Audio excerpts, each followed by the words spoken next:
Britain in early 1940 did not look defeated. Not yet. There were no wrecked cathedrals smoking on the skyline, no German troops marching across London Bridge, no Luftwaffe formations blotting out the sun.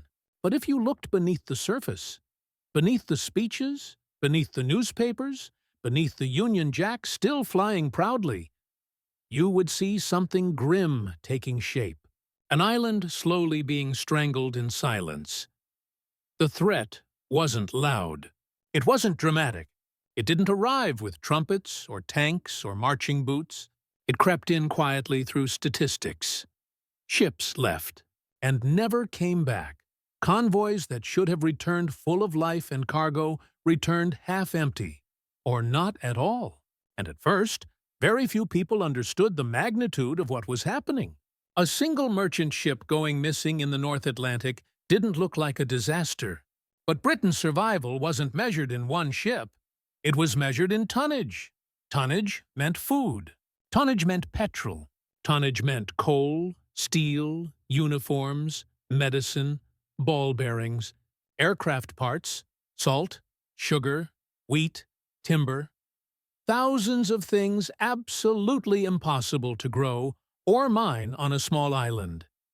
And Britain did not have self-sufficiency as a fallback plan.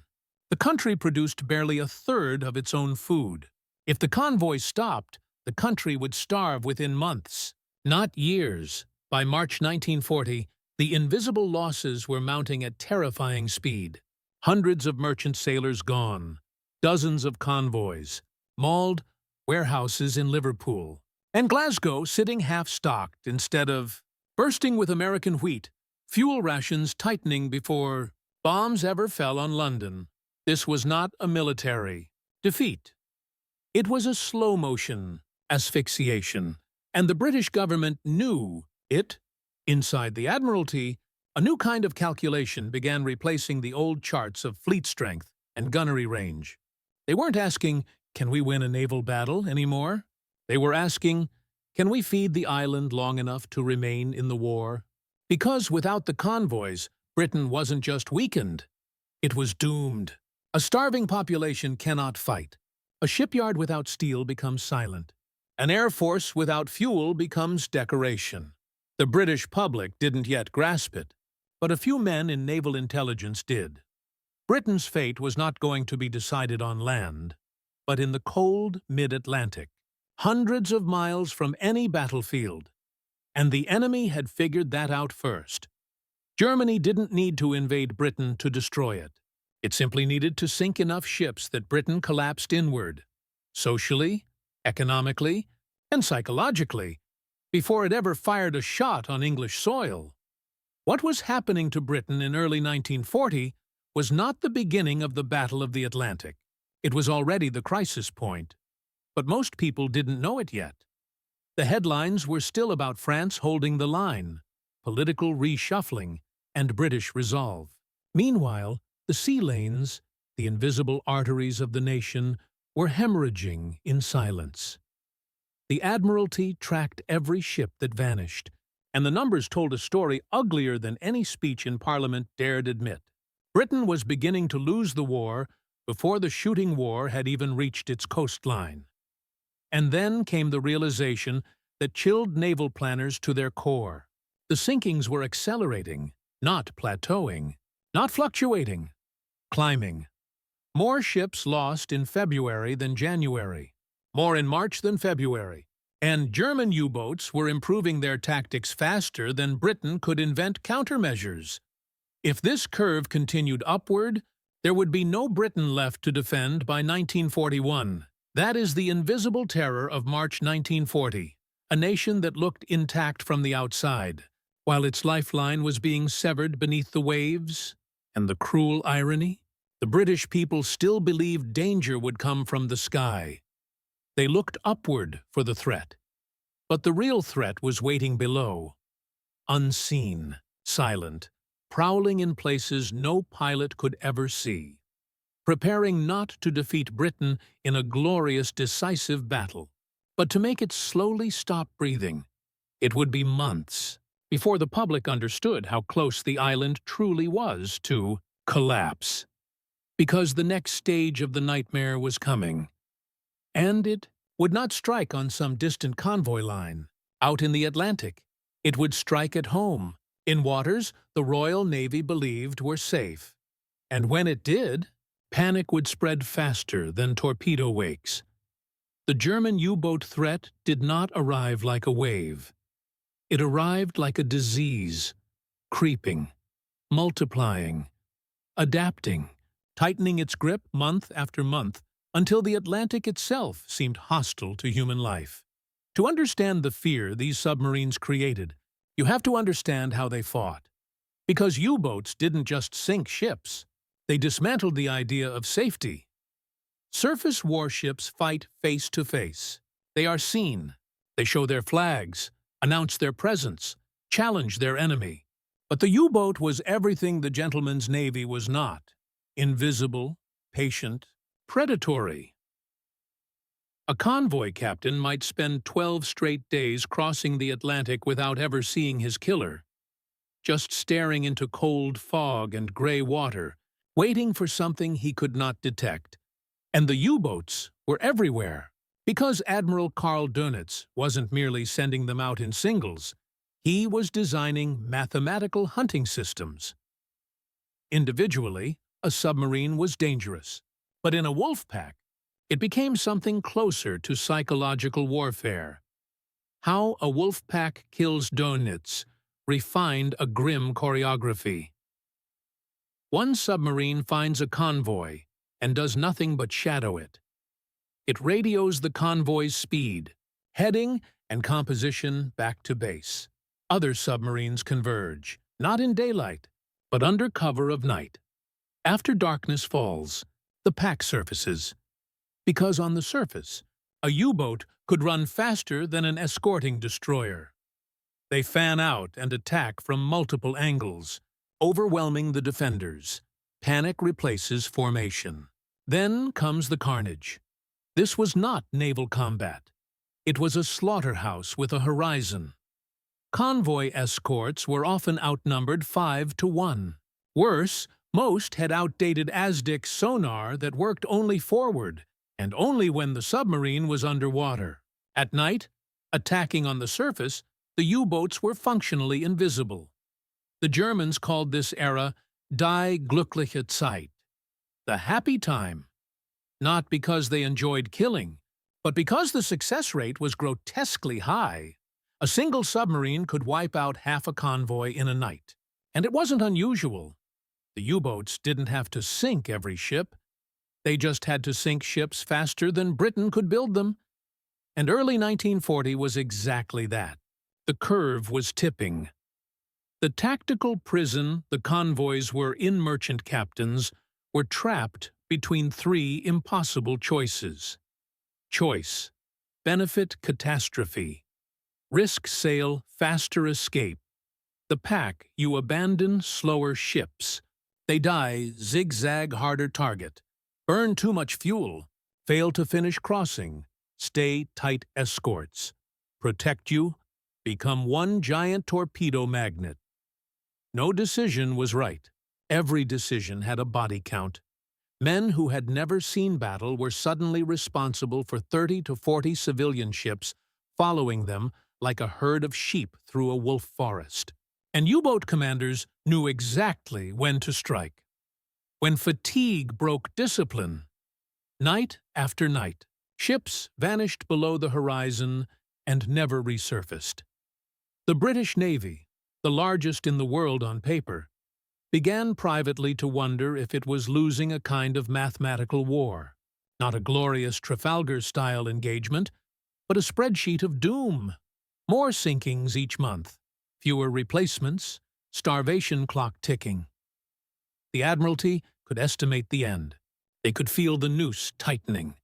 Everyone feared what would happen when Germany added more submarines, more refined tactics, more bases, and they were coming, because in June 1940 France would fall, giving U-boats new ports even closer to the Atlantic kill zone. All of this was already bad enough. But then something happened that made the Admiralty's blood run cold. Ships began exploding not just in the Atlantic, but in British home waters, where no U-boat could possibly hide. Not from torpedoes, not from depth charges, not from boarding mines. They were being destroyed by something the Navy could not even identify. The U-boat threat was horrific.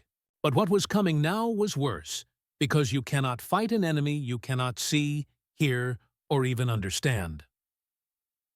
The Atlantic was supposed to be dangerous. Men accepted that risk the way soldiers accept shrapnel and pilots accept flak. The open ocean was the battlefield, but home waters, the coasts, estuaries, and harbor approaches of Britain itself were supposed to be safe. They were patrolled, mapped, swept, studied, familiar. These were waters where destroyers performed training drills, where pilots practiced anti-ship spotting, where tugboats escorted freighters past buoys like clockwork. The enemy was offshore, not here. So when the HMS Gypsy exploded in November 1939 inside the Thames estuary, inside what was supposed to be the most secure shipping corridor in the nation, it didn't look like an act of war. It looked like the laws of reality had broken. No torpedo wake, no periscope sighting, no contact mine, no warning. One moment she was steaming normally. The next, she was splitting apart in a plume of seawater and twisted steel. A destroyer, lost not in the Atlantic, not off France, not in a contested zone, but practically in Britain's front yard. Men drowned in water that, on a map, would have been labeled safe haven. The Admiralty called for an immediate sweep. Minehunters combed the channel again and again. Nothing. Clean, no contact mines. No tethered mines. No cable anchors. No U-boat signatures. 3 days later, it happened again. A merchant ship, not a warship, disintegrated in the same area. Now the Admiralty had a terrifying problem. If it wasn't a torpedo, and it wasn't a contact mine, and it wasn't sabotage, what was killing their ships? When a warship dies in open sea, sailors chalk it up to the hazards of battle. But when warships start dying inside safe channels, the psychological shock is completely different. Merchant sailors began whispering, "If the Navy can't protect its own waters, what chance do we have?" Captains who had calmly run the gauntlet past U-boats began refusing, openly refusing, to enter certain harbors. Tug captains begged to be reassigned. Dockyard officials started requesting night curfews just to keep merchant crews from deserting. The fear wasn't only the explosion, it was the mystery. A bomb you can see is frightening. A weapon you don't understand is paralyzing. And by December 1939, the pattern had become undeniable. Ships were dying in shallow water, precisely where contact mines could not float unseen, and where submarines could not maneuver. The Navy wasn't just losing ships, it was losing the illusion of control. The Royal Navy had centuries of doctrine for fighting surface ships, decades of doctrine for fighting submarines, but no doctrine for fighting a weapon you cannot detect, disarm, or predict. The Admiralty could accept U-boats. U-boats they understood. Engines, torpedoes, tactics. You could sink them, chase them, depth charge them. But this new enemy didn't leave a periscope trace, didn't leave a wake, didn't even require a crew. For the first time since the war began, officers started to privately ask a question no one dared voice officially. What if Germany has discovered something we cannot counter? Some naval officers quietly feared the British coast had become haunted, not supernaturally, but strategically. Haunted by a weapon that obeyed no known naval rule. By early January 1940, more than a dozen ships had been destroyed in British waters without a single confirmed explanation. The Admiralty went silent, not for secrecy, but for fear of spreading panic. Think about how fragile morale already was. Food shortages were beginning. Convoy tonnage was collapsing. U-boat activity was climbing. France was weakening. If the public learned that British ports themselves were now death traps, faith in the Navy would evaporate. For a maritime empire, that is existential. Britain could lose ships. It could not lose confidence, which made the next development even more chilling. The weapon was spreading. Reports began appearing from Scotland, from the Humber, from Liverpool approaches. No longer a fluke, no longer a single estuary. A pattern. Something unseen was stalking Britain's shores, and nobody knew how to stop it. But then, by pure accident, the first clue surfaced, literally, in the mud. The breakthrough didn't come from detectives, naval intelligence, or brilliant admirals debating in polished map rooms. It came from a low tide and a German pilot who made a mistake. 2 days after HMS Gypsy sank, coastal observers spotted a German aircraft circling low over the Thames estuary.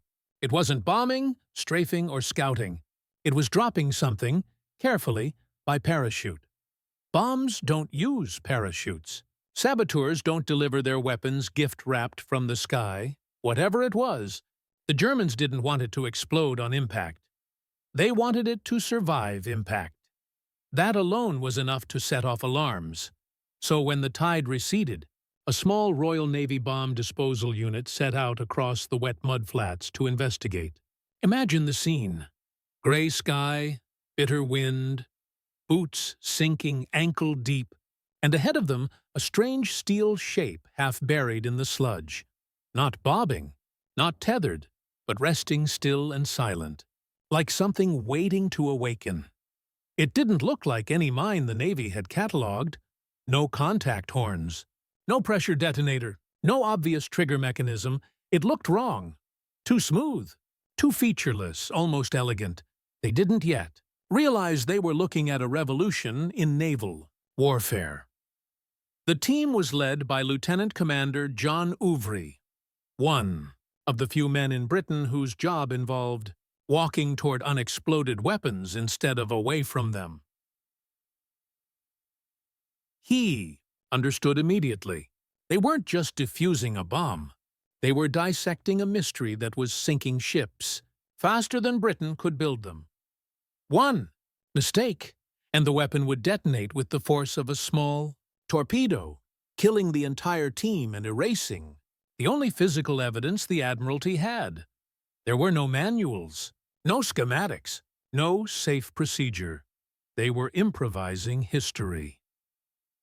Ouvry's men began working with freezing tidewater rising back toward their knees, racing not only against the explosive, but against the sea itself. They removed the outer casing with surgical caution until they finally reached the core, and what they saw stopped them, cold. Inside the mine was not a mechanical trigger, but a sensor, a device designed not to feel contact, but to feel magnetism.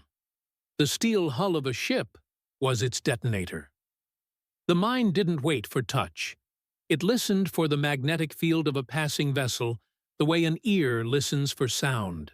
And when the field spiked, boom, Britain's nightmare suddenly had a name: the magnetic mine. The implications hit immediately. If the mine triggered on magnetism, not impact then, mine-sweeping ships would trigger them, not clear them. Shallow water offered no refuge. Harbors were kill zones. Trawlers, tankers, warships, everything was at risk. The barrier between front line and home waters had just evaporated. This was not just a weapon. This was a rewriting of the naval rulebook. For centuries, ships feared storms, torpedoes, gunfire, all physical impact, dangers. The enemy always had to reach you. Now the enemy only had to detect you. And the most horrifying realization of all? Britain couldn't simply sweep these mines. There was nothing to cut, nothing to shoot, nothing to dislodge, because they did not float. They waited on the sea floor, patient, silent, invisible. Every ship was now sailing over a graveyard it could not see. When Ouvry's team reported their findings, the Admiralty understood immediately. This wasn't just a new mine, it was a new theater of war, not geographic, but scientific. For the first time in British naval history, the enemy had moved the battlefield into physics. Britain had no procedure for this, no countermeasure, no technical doctrine. The U-boat campaign was strangling the country from afar, and now magnetic mines were killing ships inside Britain's bloodstream. Two enemies now surrounded the nation. Wolf packs in the deep ghost weapons in the shallows. Britain needed a countermeasure, immediately. But this was not a job for admirals or minesweepers. This was a job for someone who could think in fields, not fleets, someone who understood why metal becomes a magnet and how to make it stop. That man was about to enter the story, and he was the least naval figure imaginable. When the magnetic mine was finally understood, the Admiralty didn't just have a weapon to counter, it had a deadline. Every hour a solution did not exist meant another ship might never reach port. The first instinct of the Navy was to treat this like a naval problem. Build better minesweepers, increase patrols, escort convoys harder. But none of those things mattered. You cannot outpatrol magnetism. You cannot shoot a field of physics. You cannot outrun something waiting on the seafloor. This was the moment when the Royal Navy, an institution older than some nations, faced an uncomfortable truth. This is not a sailor's problem.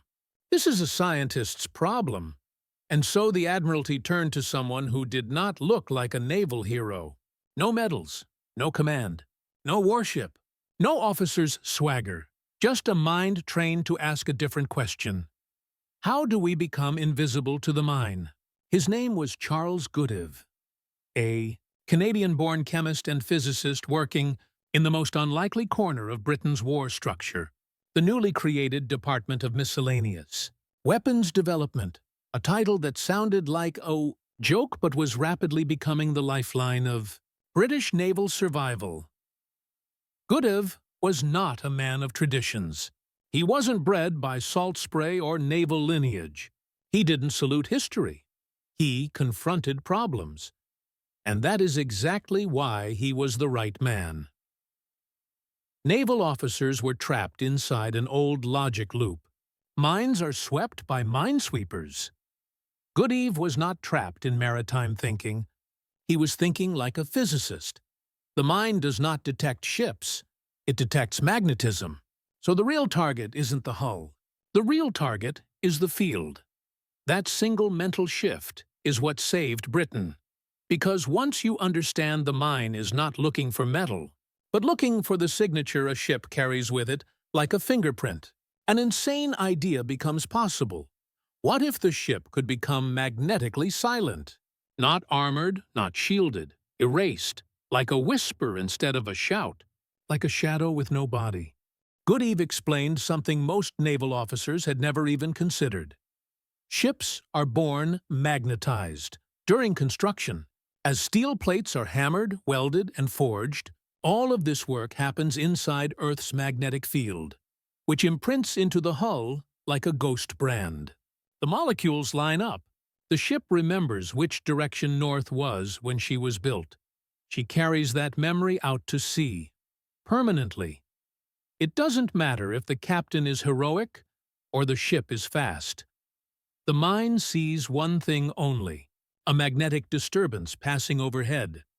This was the horror of the German weapon. It turned a ship's existence itself into the trigger. So he proposed something that sounded like delirium to career naval men. Wrap the ship in electrical coils and fire current. Through them, create an equal and opposite magnetic field, and cancel out the ship's own magnetic signature. To admirals trained on cannon broadsides and convoy escorts, This sounded like science fiction bordering on madness. Turning a destroyer into a floating electromagnet was not naval practice. It was heresy. One senior officer reportedly replied, "Professor, have you been drinking?" But Goodeve wasn't guessing. He had the mathematics, and more importantly, the physics. A ship's field could be neutralized, the same way modern noise-canceling headphones erase ambient sound. The mine would feel nothing. The ship would become a ghost, invisible. This was not the kind of war story where a captain charges guns blazing. This was a war story where a man saves ships he never sets foot on by changing their nature rather than their armor. And the Admiralty, to its credit, made a rare decision. They chose to suspend tradition and gamble on genius. They told Goodeve, "Try it." One small minesweeper would become the first test subject. If it failed, the mine would kill the crew instantly. If it succeeded, he had invented something Britain desperately needed. Away back from the Brink, the test would take place in January 1940. What followed was not only a proof of concept, it was the birth of one of the largest emergency engineering operations in British history. But success was just the beginning of the nightmare. Because once the theory worked, the real question became, how do you do this not to one ship, but to every ship Britain has before the coast becomes a graveyard? The test ship was a small minesweeper, HMS Board. She became the first vessel in history to have her magnetism deliberately erased. Goodeve and his team measured her magnetic field from bow to stern, hauled thick copper cable aboard, wound it around her hull in a pattern calculated like surgery, and connected the system to a generator. Then they powered it up. The ship's magnetic signature collapsed by more than 90%. A naval vessel had just become, for the first time in history, magnetically invisible. The Admiralty did not cheer. They did not hold a ceremony. There was no applause. There was only urgency. Because proof of concept meant a terrifying question had just landed on Britain's shoulders.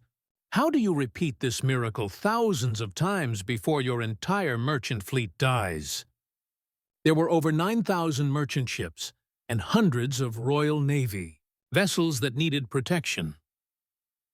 Degaussing, a word that barely existed in British naval vocabulary before December 1939, suddenly became the difference between survival and starvation. This wasn't an invention, it was a national logistics war. Each ship needed unique magnetic measurements, custom calculated cable patterns, generators installation, cruise verification testing, and every ship was different. A destroyer built in Glasgow had a completely different magnetic fingerprint than a freighter assembled in Newcastle. Age mattered. Steel composition mattered. Even which direction the hull faced during construction mattered.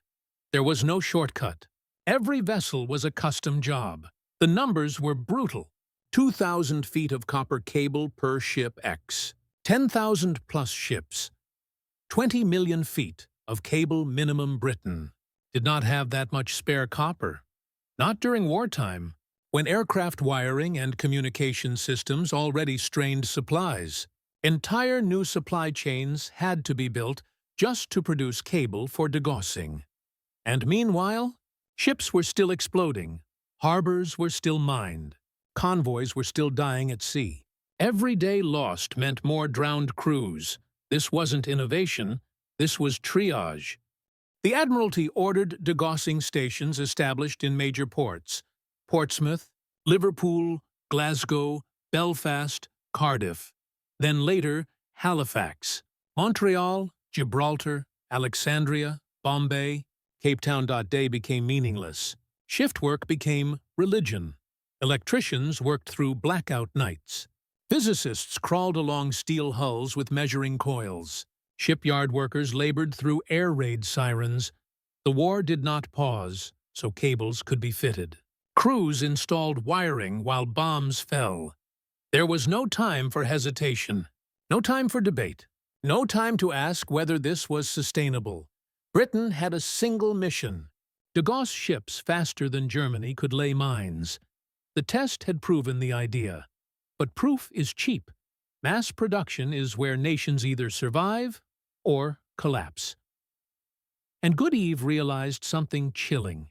The real bottleneck was not science. It was human beings. Britain did not have enough engineers trained to do this work. Wiring a destroyer incorrectly wasn't just a waste of time. It could electrically compromise the ship or leave her magnetically exposed, making her a floating funeral waiting to happen. So, Goodeve created something Britain had never seen before. Crash-trained National Technical Corps University physics students were pulled straight out of lecture halls. Retired dock electricians were dragged back into service. Young women were trained to run magnetometers and do coil calibration. Not factory work, but high-precision scientific measurement. They weren't building weapons. They were erasing a target. Degaussing a ship properly took up to 48 hours. But Britain needed something even faster, something that could treat multiple vessels a day just to keep up. So Goodeve invented a stopgap method: wiping. Massive electromagnets were strung along harbor entrances. Ships would steam slowly past them, receiving a temporary demagnetization just long enough to sail.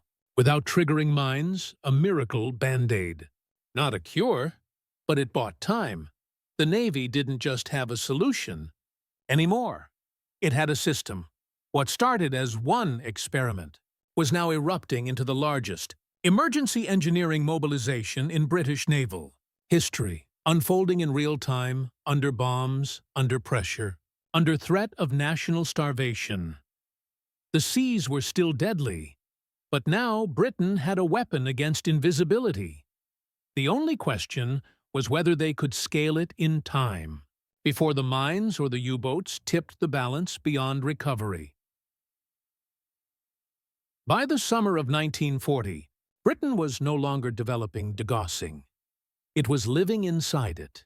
Shipyards became laboratories. Laboratories became assembly lines. And assembly lines became defensive fortresses. The entire empire was now being rewired. Literally. But the engineering miracle came with a cruel twist.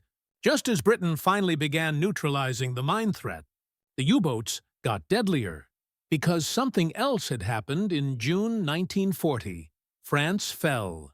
Germany now possessed Atlantic ports: Brest, Lorient, La Pallice, Saint-Nazaire, bases far closer to Allied shipping lanes. Instead of wasting fuel reaching hunting grounds from Germany, U-boats could now slip out at night and attack in hours. They could stay on station longer. They could coordinate faster, and their wolf packs grew.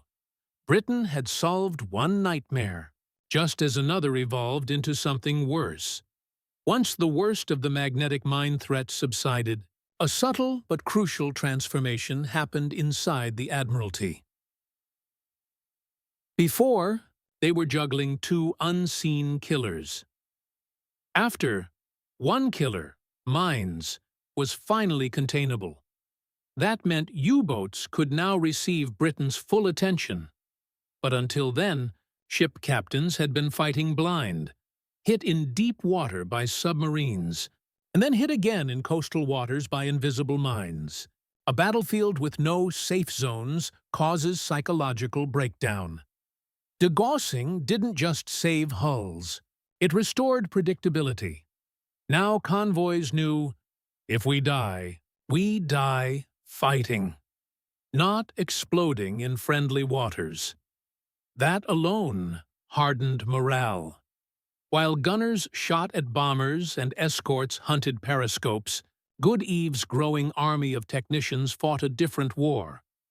The war of time and mathematics. Things the public never saw. Copper shortages so severe, new smelting schedules had to be invented, portable magnetometers built out of cannibalized university equipment, crews wiring hulls during blackout. working by feel as much as sight shipyards operating, while the blitz shook the ground beneath them, women, calculating coil currents while artillery rumbled miles away. The front line was not just in the Atlantic, it was on scaffolds and dockyards, with voltmeters and grease-stained blueprints. This was engineering as combat. When a coil was misaligned, a ship exploded. When calibration was off by a fraction, a ship exploded. When exhaustion caused a wiring error, a ship exploded. There were no learning mistakes at sea. Every miscalculation was measured in lives. So Goodeve instituted something unheard of for naval engineering: compulsory retesting. Nothing left harbor without magnetic verification. Degaussing wasn't a shield. It was a promise, tested every single departure. By the end of 1940, over 4,000 ships had been degaussed. Mines were no longer destroying convoys at harbor entrances. Merchant. Captains stopped refusing to sail. Coal, wheat, and fuel began reaching cities steadily again. The country was still under siege, still starving, still cornered, but no longer helpless. And that difference, the psychological shift from terror to control, may have been as important as the engineering itself, because a nation cannot fight if it no longer believes survival is possible. Degaussing restored belief. It told Britain, "You are not dying tonight." The mines had been tamed. But the U-boats were about to unleash the deadliest period of the entire campaign. 1941. The second happy time. Soon, wolf packs would strike harder than ever. Convoy escorts were still too few. America was still neutral, and radar-equipped patrol aircraft were still scarce. Britain had solved one crisis just in time for the next wave to hit. But without degaussing, the country never would have lived long enough to face that wave at all. Now came the final stage. The payoff. By early 1941, a quiet transformation had taken place inside British harbors. The same waters that had seemed haunted, places where ships simply vanished in fountains of steel and flame, were now survivable again. The terror that had stalked home ports was gone. Not by miracle, not by luck, but by engineering. Degaussing did not win the war, but it made winning possible. Before it, Britain couldn't even receive its supplies. After it, the fight became merely hard, not hopeless. This was the unglamorous turning point of the Battle of the Atlantic. Not a heroic fleet engagement, not a dramatic rescue, not a cinematic showdown, but a mathematical erasure of vulnerability. When degaussing became standard equipment, welded into ship hulls, wired into newly built Liberty ships, fitted as routine as lifeboats, the psychological weather of the war shifted. Captains stopped fearing the harbor. Sailors stopped refusing assignments. Merchant mariners could once again tell themselves, "If I die, at least it will be in a fight, not in a phantom blast at anchor." The sea was still deadly, but no longer treacherous. Degaussing didn't make ships invincible, only silent. And silence, in this war of detection, was survival. The numbers tell the real story. Period ships lost to magnetic mines early 1940 before degaussing. 115 ships in 3 months. Late 1940, after rollout, fewer than 20 in 3 months. By 1941, almost zero. This wasn't luck. It was a national industrial sprint against physics. A sprint Britain won. Every ship wired was one more artery reopened.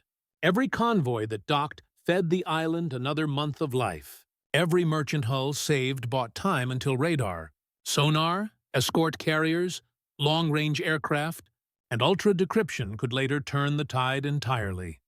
Without that time, there would have been no 1943 comeback, because Britain would not have lasted to 1943 at all. There were no medals for dockyard electricians, No parades for physics students winding cable. No newsreels honoring women hunched over magnetometers at 3 a.m. History remembers the glamour of Spitfires and Enigma. But the war was also won by hands raw from hauling copper wire in blackout conditions, while Luftwaffe bombs thudded nearby. This was heroism with no soundtrack. A war fought not with rifles or torpedoes, but with calculation, soldering irons, and sleepless precision. Degaussing proved something nations often forget. The future of war belongs to whoever understands the laws of nature better, not whoever fires first. Radar turned the sky into geometry. Sonar turned the ocean into mathematics. Magnetic mines turned Earth's field into a battlefield. And it took a scientist, not a commander, to fight it. Because Goodeve didn't defend ships by armoring them. He defended them by making them cease to exist magnetically. He didn't beat the mine with power. He beat it with absence. Sometimes victory is not louder firepower, but a deletion from the enemy's senses. By 1942, degaussing was as ordinary as painting a hull. By 1943, it existed in every major navy on Earth. Today, modern warships still carry coils based on Goodeve's principles, as quietly essential as a keel. You don't see them, you don't hear them, but they are there every moment, rendering ships invisible to a kind of death the public never even realized had once stalked the shoreline. Britain survived not because it was unbreakable, but because it could still adapt faster than it could drown. The ghost weapon. Germany deployed in 1939 nearly crippled an empire. The ghost countermeasure, Britain invented in 1940, kept it alive. And in the end, that silent invention, wrapped in coils, humming with current, hidden behind steel plating, was as decisive as any gun, any ship, or any admiral. Sometimes history turns not on explosion, but on the ship that never explodes.